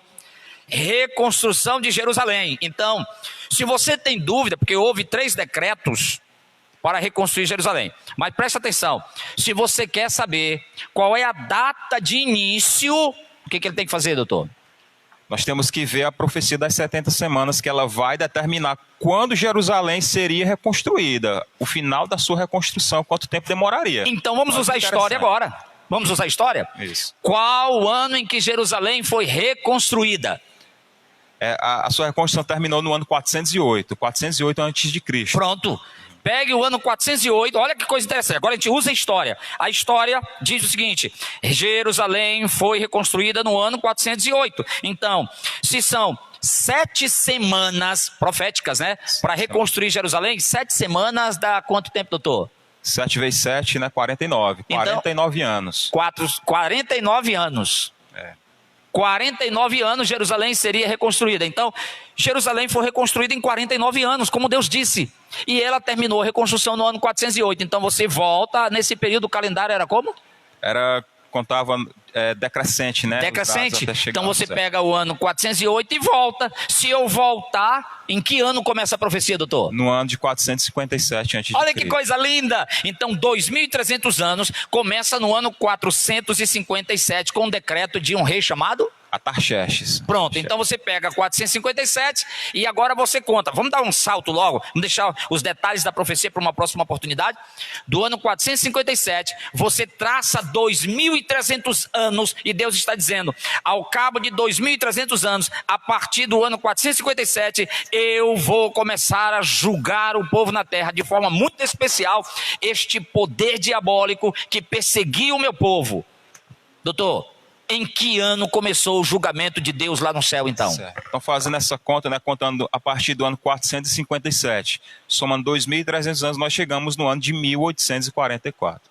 1844 foi o início desse julgamento, desse juízo, que nesse momento, e aí entra um ponto muito importante de que, para minha concepção, eu entendo que a Igreja Adventista não é só mais uma denominação. Aqui não foi porque homens resolveram, vamos criar mais uma igreja nessa terra, tem tantas, vou criar a minha também. Não foi por isso que a Igreja Adventista surgiu. Ela surgiu pela urgência dessa mensagem, pela urgência de que nesse momento Deus está nos julgando. E que nós precisamos, nesse momento, entendermos isso e aceitarmos a palavra de Deus. Quer dizer então que, atenção agora, hein? Ei, olhe para cá, olhe aqui nos meus óculos, preste atenção que eu vou perguntar ao doutor agora. Nesse período, Deus estava iniciando algo lá no céu, é profético, certo? Daniel capítulo 8 e Daniel capítulo 9. Só que o mundo inteiro estava alheio a essa situação. E era necessário então que Deus levantasse um grupo de pessoas para que pudesse levar essa mensagem ao mundo inteiro. E aí eu vou perguntar de novo. Qual povo surgiu a partir dessa profecia com uma mensagem para levar ao mundo inteiro e dizer ao mundo inteiro: o Império Romano mudou os 10 mandamentos, o verdadeiro dia de guarda não é o domingo, é o sábado, vocês precisam ter uma alimentação coerente até para resistir à epidemia que está aí? Que povo surgiu nesse período de tempo? E agora, como esse povo, no livro do Apocalipse, é descrito como uma mulher, eu mudo para a irmã Lúcia Reis agora. Irmã Lúcia Reis, que povo surgiu na profecia com uma mensagem diferente para levar ao mundo inteiro a brevidade da volta de Jesus e um julgamento que está acontecendo no céu? O povo que tem uma identidade, né, que tem um registro e que se encontra no livro de Daniel, né, o capítulo 8, aí o verso 9. São chamados de adventistas do sétimo dia. É esse povo que tem a fé em Jesus, que guarda os seus mandamentos, que conhece, que compreende, que aceita e que ensina a doutrina do santuário, que entende e compreende a maior profecia de todos os tempos, que é a profecia dos 2.300 anos, e que é identificado como uma mulher que a Bíblia, né, quando ela trata do livro de profecias, Daniel, Apocalipse, quando ele vem em forma de símbolos, não é por ser mulher, tipo, estiver falando de Esther, dizer que é falando que o sofrimento dela lá para lutar, para libertar o povo de Deus, dizer que ela que representava ali a igreja. Não. Agora, Daniel e Apocalipse, quando ele fala aqui que é a mulher que foi perseguida pelo dragão, aí sim, são símbolos que se referem realmente, especificamente à igreja do Deus vivo. Quer dizer então, para vocês dois, para nossos amigos ali, resposta bem clara, bem óbvia, bem objetiva. Quer dizer então que a partir de 1844, 2.300 anos, a partir do ano de 457, 2.300 anos, Deus estaria levantando então um povo que seria a última etapa da sua igreja, o último remanescente, com a última mensagem para chamar o povo a um reconciliamento com Deus, porque Jesus está voltando. É isso que a profecia está apontando? Exatamente, né? Um povo que tem nome, tem sobrenome, né? Que realmente foi um povo escolhido por Deus, escolhido a dedo por Deus. Somos os adventistas do sétimo dia, somos nós. Nós temos um registro civil, né? Escrito no livro pelo dedo de Deus. Olha, deixa eu dizer uma coisa para você. Olha para cá, ó. Isso é sério, hein? Olha aqui, ó. Não dá para olhar daí não, né? Mas olha, sobe o cabelo do braço. Quando a gente começa a estudar a profecia e ver que a partir dessa data, Deus estaria levantando o último remanescente da profecia bíblica para chamar a atenção do mundo contra esse poder diabólico que mudou a lei de Deus, que perseguiu os cristãos durante 1260 anos, que matou aproximadamente 150 milhões de pessoas, porque eles queriam simplesmente seguir a Bíblia Sagrada, sola Escritura, sola Escritura e sola Escritura, e por isso eles eram mortos. E hoje, olha o privilégio, olha aqui, olha para mim, olha para cá, o cabelo do braço aqui. Eu faço parte desse povo, amém? Amém. Meu amigo, olha aqui nos meus óculos, ei, olha para cá. Eu faço parte desse povo. Faço parte desse povo que Deus levantou com uma mensagem diferente, chamar a atenção do mundo inteiro e dizer para eles: olhem para a Bíblia, olhem para a Bíblia e olhem para a Bíblia. Agora, deixa eu lhe dizer uma coisa. Vamos fazer um bate-pronto aqui, rapidinho, igual sábado passado. Bíblia na mão agora, vamos lá, Bíblia na mão, direitinho, como nós já estamos com a Bíblia na mão, claro, evidente, você também, com a Bíblia na mão. Vamos lá. Textos bíblicos agora para a gente entender uma coisa.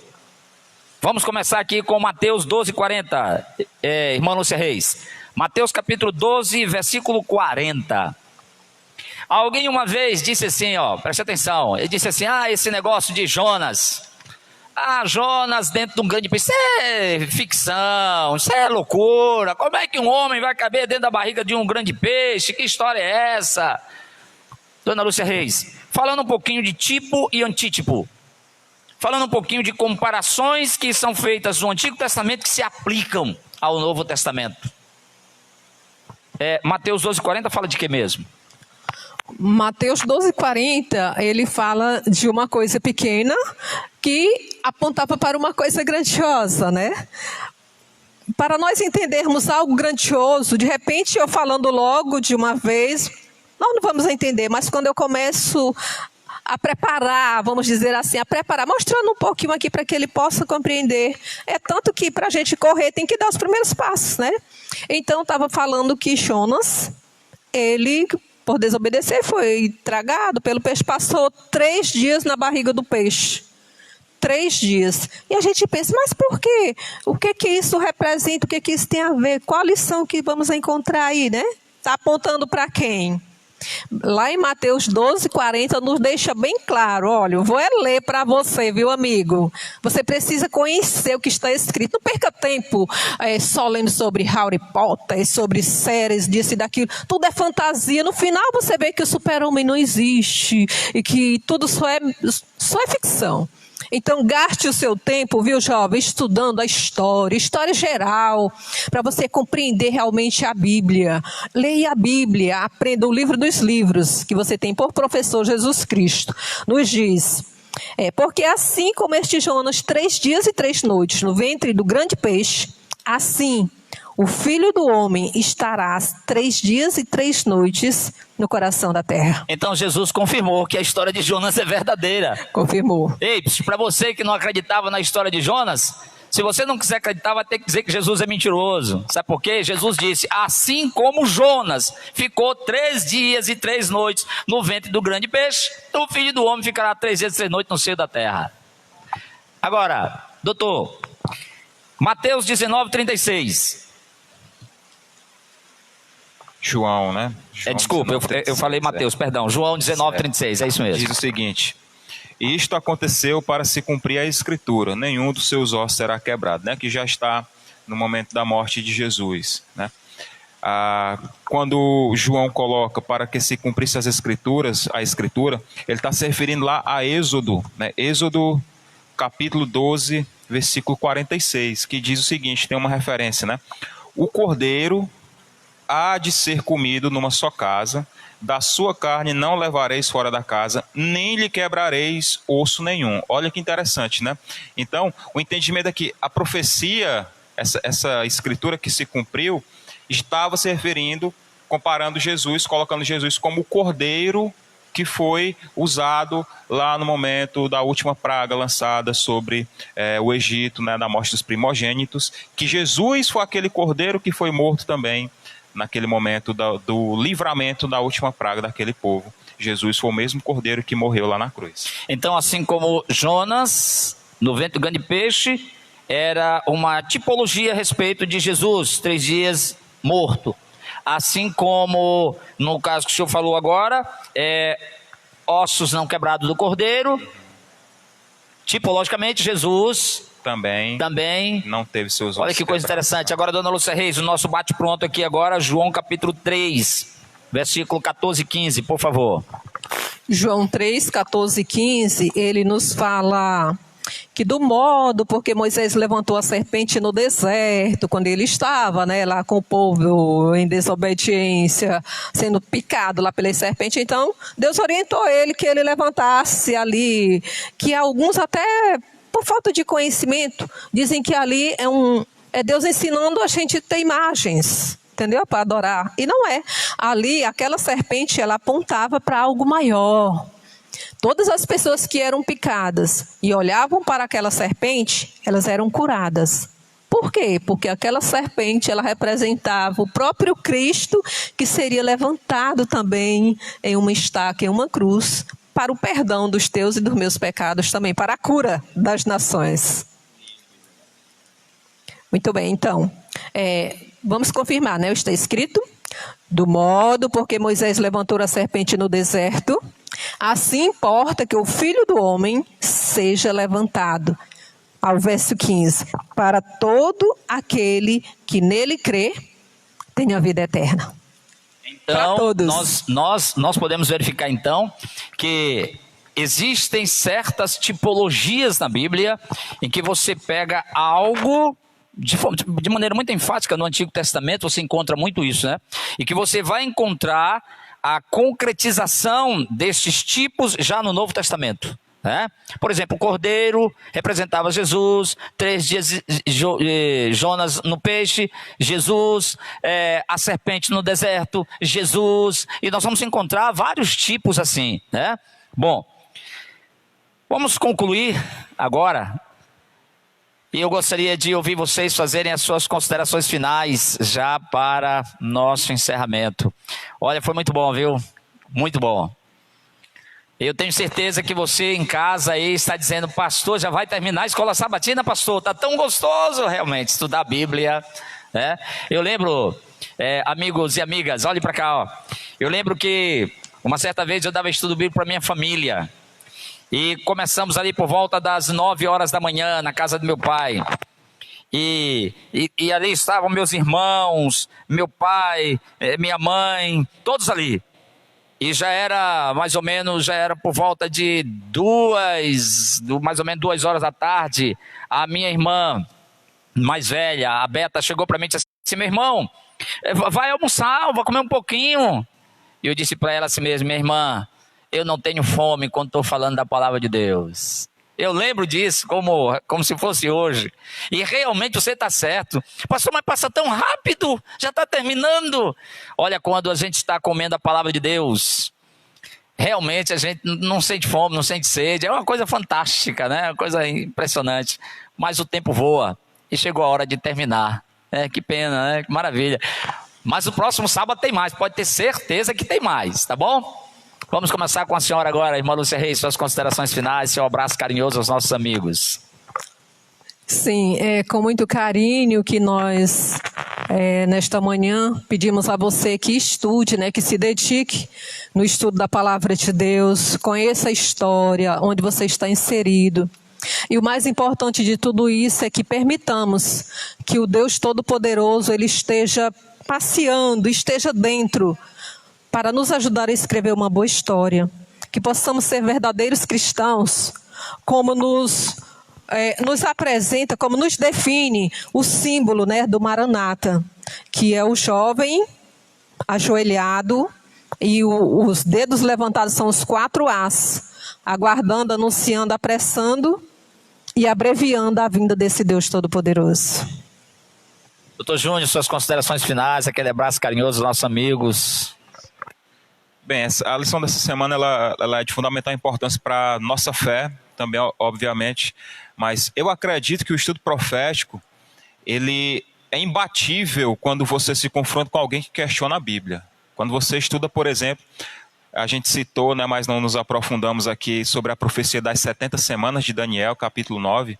Aquela profecia eu considero fantástica, de uma precisão incrível, desde, por exemplo, a data para a reconstrução de Jerusalém ser o mesmo período que foi levado, a questão de quando Jesus começaria seu ministério, quando Jesus seria morto, o que aconteceria quando Jesus fosse morto, né, o fim da lei, lei cerimonial, o que aconteceria depois. Então, para mim, o estudo de profecia é fundamental. A própria Bíblia diz que na profecia o povo se corrompe. Então, nós temos que sempre estudar, sempre buscar entender, para que realmente a gente se firme na palavra, tenha fé e não acredite em conspirações desse mundo afora, né? Então, meu abraço a todos, que eu tenha contribuído, nós possamos ter contribuído com o conhecimento, e que Deus nos abençoe sempre. Hoje nós vamos fazer de forma diferente. Nós não vamos sair daqui agora não, porque eu quero fazer um apelo no final do encerramento aqui da Escola Sabatina.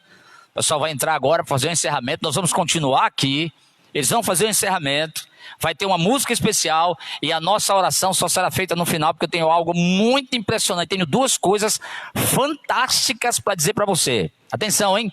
Eu tenho 2 recados urgentes para dar a você, urgente. E você não pode sair daí agora, não vai beber água não, segura aí. Deixa a sede, já tu bebe água, segura aí, não sai daí agora não. Nossos amigos vão entrar agora, nossos irmãos vão entrar agora para fazer o encerramento da Escola Sabatina e nós voltamos já para te dar esse recado, 2 avisos muito importantes. Segura aí. Muito obrigado, pastor. Muito obrigado, irmãos. Foi muito lindo ouvir a palavra de Deus nessa manhã, a recapitulação desta lição. Famílias, vocês que nos assistem nessa manhã, nós pedimos com todo carinho, para ser invencível diante do Senhor, você precisa estudar a Bíblia. Nós gostaríamos de deixar um versículo muito especial para você meditar nessa manhã, antes de nós chamarmos a nossa música especial. Está em Salmos 103, versículo 17 e 18. 17. Mas a misericórdia do Senhor é de eternidade a eternidade, sobre os que temem a sua justiça, sobre os filhos dos filhos, para com os que guardam a sua aliança e para com os que se lembrem dos seus preceitos e os cumprem. Então, famílias, vamos lembrar dos preceitos de Deus que está escrito na sua palavra. Vamos buscar, vamos lembrar. Para lembrar, nós temos que ir até a palavra de Deus. Para a sua meditação, para a nossa meditação, nós agora vamos ouvir uma parte especial com o nosso irmão Alisson.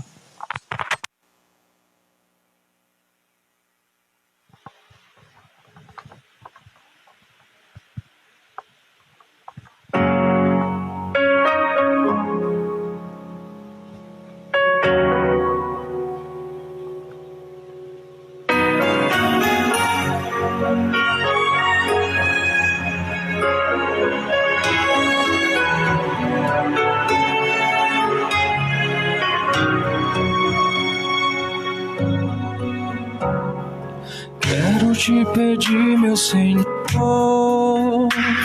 atende agora o meu clamor, pelo que fizeste perfeito e que o homem roubou.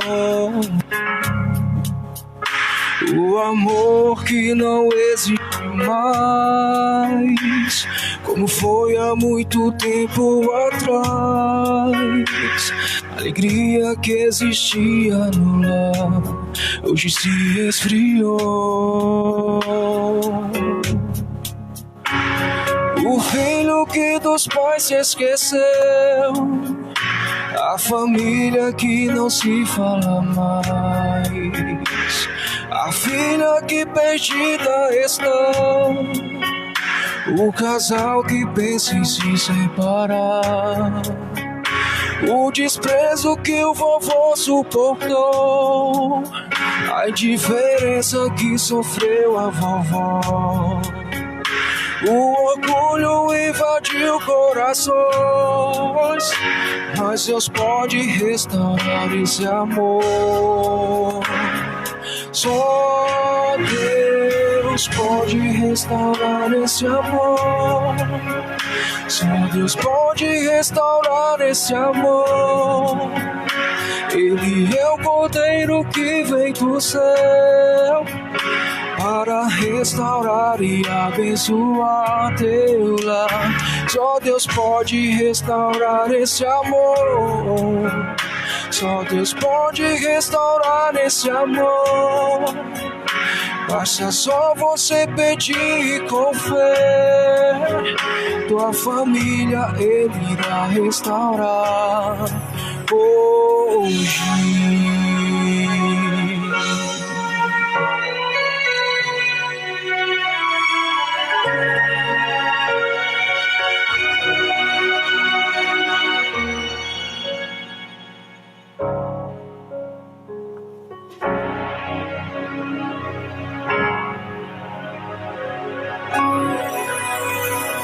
Derrama tua unção, meu Senhor, teu Espírito em nosso favor.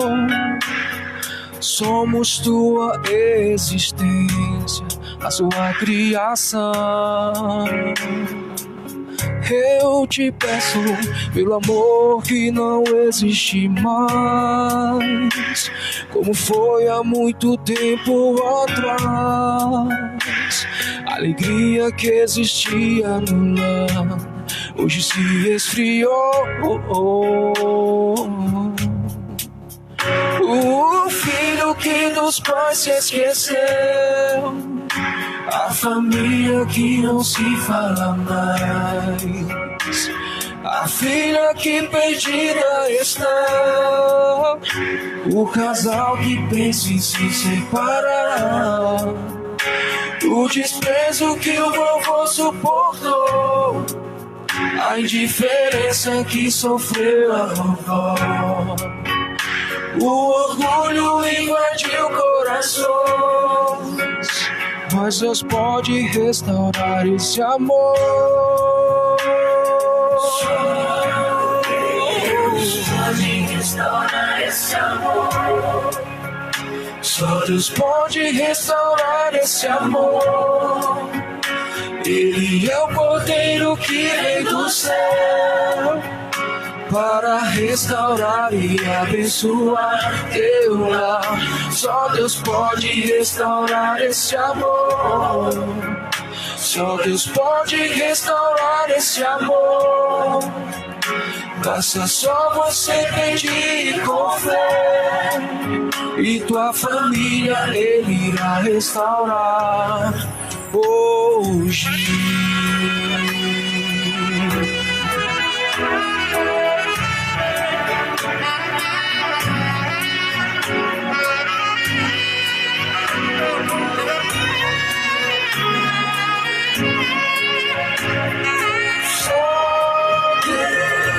Pode restaurar esse amor. Deus pode restaurar esse amor. Ele pode. É o Cordeiro que vem do céu para restaurar e abençoar teu lar. Pode restaurar esse amor. Só Deus pode restaurar esse amor. Basta só você pedir com fé, e tua família Ele irá restaurar hoje.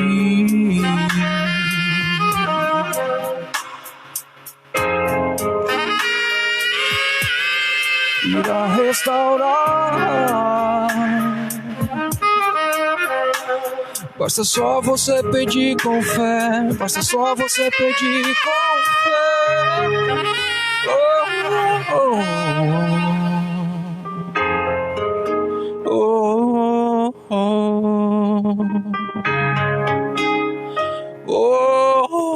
Hoje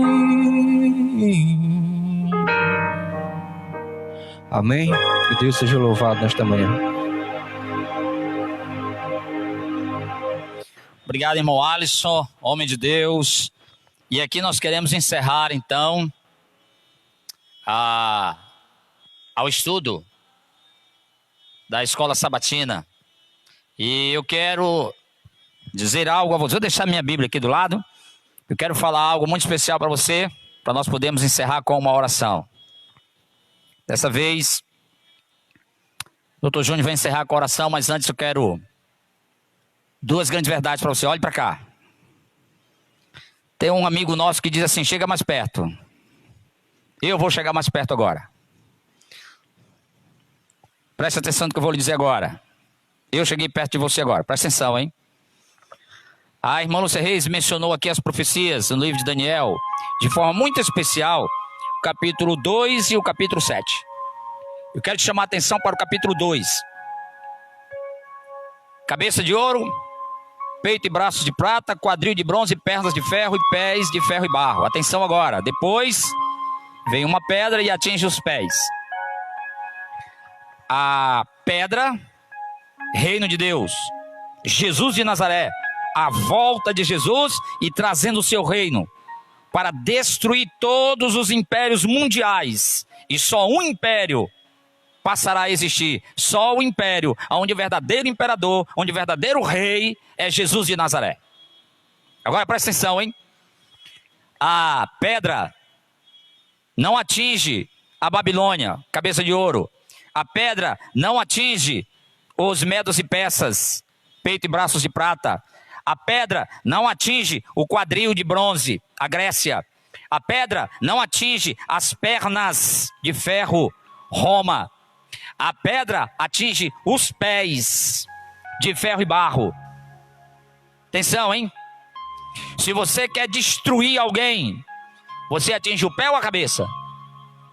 Senhor pastor, imediatamente eu atingiria a cabeça. Bateu na cabeça, acabou. Mas o reino de Deus não atinge a cabeça da estátua, atinge os pés. E por que, pastor? Primeira grande verdade: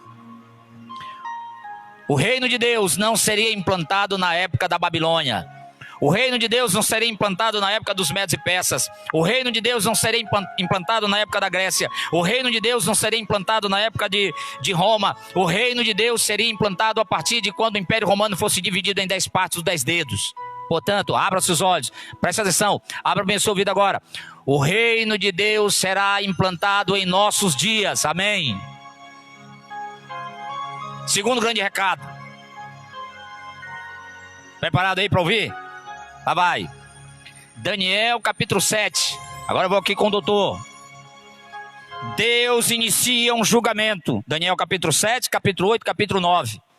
Deus inicia um julgamento para julgar um poder diabólico que perseguiu o povo de Deus, que perseguiu a Bíblia, que escondia a verdade do povo, que escondia a Bíblia, que na verdade chegou até a queimar Bíblias. E junto com a Bíblia, ele queimava o povo de Deus também em fogueiras. Deus estabelece um tribunal para julgar esse poder diabólico, mas há um convite. Esse julgamento começa a partir do ano de 1844 e nessa mesma época Deus levanta um remanescente para avisar ao mundo inteiro: venham para Jesus, venham para cá, afastem-se desse poder, deixem de guardar os mandamentos desse poder e passem a guardar os mandamentos de Deus e tenham a fé em Jesus. Esse povo existe na terra. E eu quero te fazer um convite agora. Deus está julgando esse poder diabólico. E eu quero te convidar. Sai desse poder diabólico. Apocalipse 18:4. Sai dela, povo meu, e se junte ao remanescente. Por quê? Deus vai condenar esse poder e vai condenar a todos que estiverem com ele, com esse poder. Por isso, a mensagem de Deus nos últimos dias é: sai dela, povo meu. E eu quero fazer um convite a você agora. Você gostaria de dizer a Deus: Senhor, eu quero continuar estudando a profecia, eu quero continuar me preparando, porque eu quero fazer parte do povo que vai herdar a Canaã celestial. Posso orar por você? Quer continuar estudando? No próximo sábado, nós vamos estar aqui de novo estudando as profecias bíblicas. Mas eu quero te fazer mais um convite. A partir de amanhã, A partir de amanhã, hein? Domingo. Nós vamos ter uma série fantástica de estudos bíblicos por aqui, pelo Facebook. Decisões para a vida. A partir de amanhã, às 7h15 da noite. Decisões para a vida. E eu quero te dizer uma coisa: a tua vida vai mudar para sempre a partir dessa série. Vai mudar para sempre. Podemos orar agora por você? Está decidido aí? Deixa eu chegar mais perto de ti. Decidiu? Está do lado de Deus? Tomou aquela decisão fantástica de dizer: Senhor, eu vou fazer parte desse remanescente. Eu quero fazer parte daqueles que guardam os mandamentos de Deus. Tenha fé em Jesus. Senhor, eu não quero ficar com esse poder que mudou a tua lei, esse poder que magoou os santos do Altíssimo, esse poder que acha que é maior do que o Senhor. Eu quero fazer parte dos filhos e filhas de Deus. Está decidido? O doutor Júnior, nosso ancião, pode orar por você agora? Pode? Tudo bem? Doutor, pode orar. Ore por os nossos amigos. Tomaram uma decisão fantástica. Vamos orar por eles? Por favor. Então vamos orar. Senhor Deus, obrigado. Mais uma vez, somos gratos a Ti por podermos estudar a Tua palavra livremente ainda. Que essas profecias que estudamos hoje possam servir para a nossa fé, possam servir para a nossa edificação. Termos a certeza de que o Senhor em breve voltará, que nesse momento está julgando o Teu povo, está julgando aqueles que não Te aceitam, julgando aqueles que Te rejeitam, tentam dizer que são maiores do que Ti. Nós acreditamos que o Senhor tem misericórdia, que o Senhor quer salvar a todos, mas nós pedimos que o Teu Espírito Santo age em nossa vida, em nossos corações, cada dia, para que possamos entender a Tua palavra, aceitar, saber que é o melhor e saber que o Senhor nos ama plenamente. Abençoe cada irmão que acompanhou essa programação, cada amigo que se dispôs a estar conosco. Peço também bênçãos àqueles que resistem em Te procurar, em estar contigo. Peço por aqueles que se desviaram dos Teus caminhos, que o Espírito Santo possa agir na vida deles também, de forma grandiosa. Abençoe desde já a programação que começará amanhã. As pessoas que se dispuseram, estão nesse momento passando estudo bíblico através do Caleb Online. Abençoe aqueles que estão recebendo, que o Espírito Santo seja o maior emissor das mensagens, que essas pessoas possam estar realmente entendendo e sabendo que aquilo é o melhor para a vida de cada uma delas. Abençoe o pastor que iniciará essa programação a partir de amanhã aqui na Igreja Central, que as pessoas possam acompanhar, se dedicar, entender toda a mensagem que ele vai transmitir, que eu tenho certeza que é a Tua Santa Palavra. Que o Senhor nos abençoe, nos dê um bom sábado com as Tuas santas bênçãos, em nome de Jesus. Amém. Obrigado, estimados irmãos, filhas e filhos de Deus. Nós nos encontraremos amanhã, hein? Não esqueça, hein? Decisões para a vida. Vou dizer de novo, hein? Tua vida vai mudar para sempre. Decisões para a vida começa amanhã às 7h15 da noite pelo Facebook, transmitido direto aqui de Presidente Dutra para o mundo inteiro, e você vai assistir aí, eu tenho certeza que vai. Um abraço, nos encontraremos amanhã às 7h15 da noite. Que Deus os abençoe.